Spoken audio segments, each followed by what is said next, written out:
Hey everyone, welcome to Game for Your Thoughts. Today we're talking about Link's Awakening DX. So Link's Awakening DX is the one that came out on Game Boy Color. Unfortunately, I don't have a Switch, so I can't review the new one that just came out, which sucks because that one looks awesome.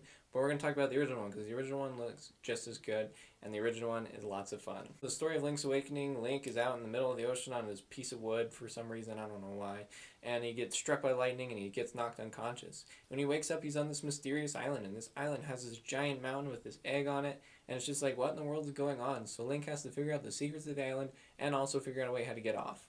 So the story of Link's Awakening is really straightforward, and there really isn't a whole lot to it. But it was fine because it didn't really need to be. Well, there is a couple little things here and there that are really standoutish. Overall, the story takes a major backseat because the gameplay is where this game shines the most. So this game is all about exploration and combat, getting to dungeons, beating those dungeons, just classic Zelda awesomeness, everything we love about the original ones.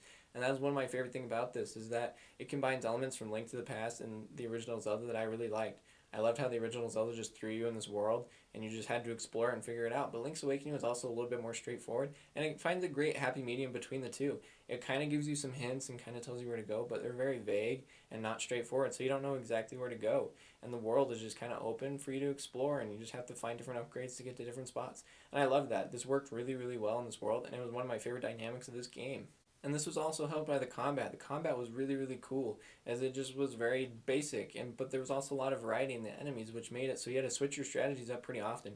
And not everything would work for every single enemy. And this was cool because it let you switch up your strategies so you didn't have to fight every single enemy the exact same way. And it was great. It just added a lot of variety, and it kept the combat fresh and not too challenging, but also not super easy.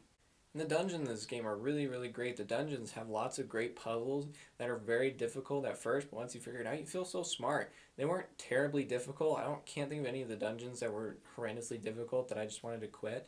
They were all pretty good, and they just had a good flow to them. They weren't too difficult. They weren't too easy. I feel like that's just the great way to describe this game, is it just flows so well. It's not too difficult. It's not too easy. It just finds a great happy medium, and that's what makes this game one of my favorite Zelda games of all time. One thing that the Zelda games have always excelled at for me is the music. I love the Zelda music, and this game has an awesome 8-bit glory. I love the 8-bit soundtrack to Zelda. It just was so much fun. It just had a fun retro feel to it. It is a retro game, granted, but it was fun to relive the retro glory days of when Zelda was all 8-bit and fun. And so this one was a great just throwback and just time to go back and see what Zelda was like 20 years ago, which is weird to think that the game came out 20 years ago.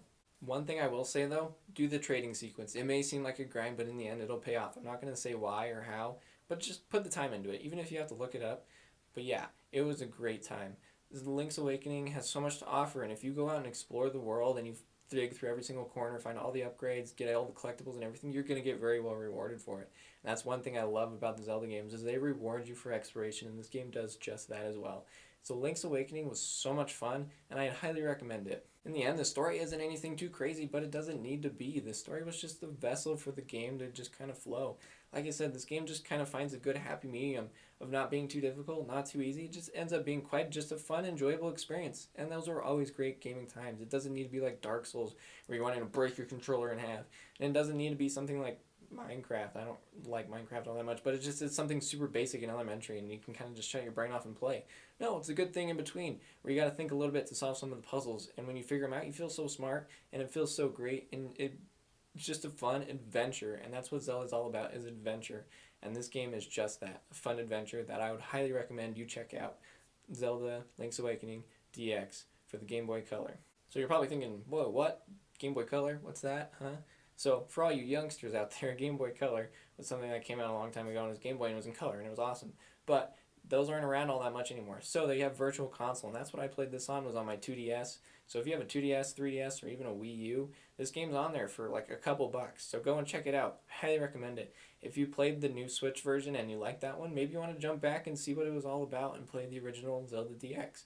That'd be awesome. I'd recommend that. And once you do that, let me know which one do you think's better. Or if you've already played both, which one do you think's better? Just let me know what you think about these games. Just anything you think, just let me know. That'd be awesome. So, thanks as always for watching. Don't forget to like, subscribe, and hit the bell to get notified every time I post a new video. And we'll catch you guys next time on A Game for Your Thoughts.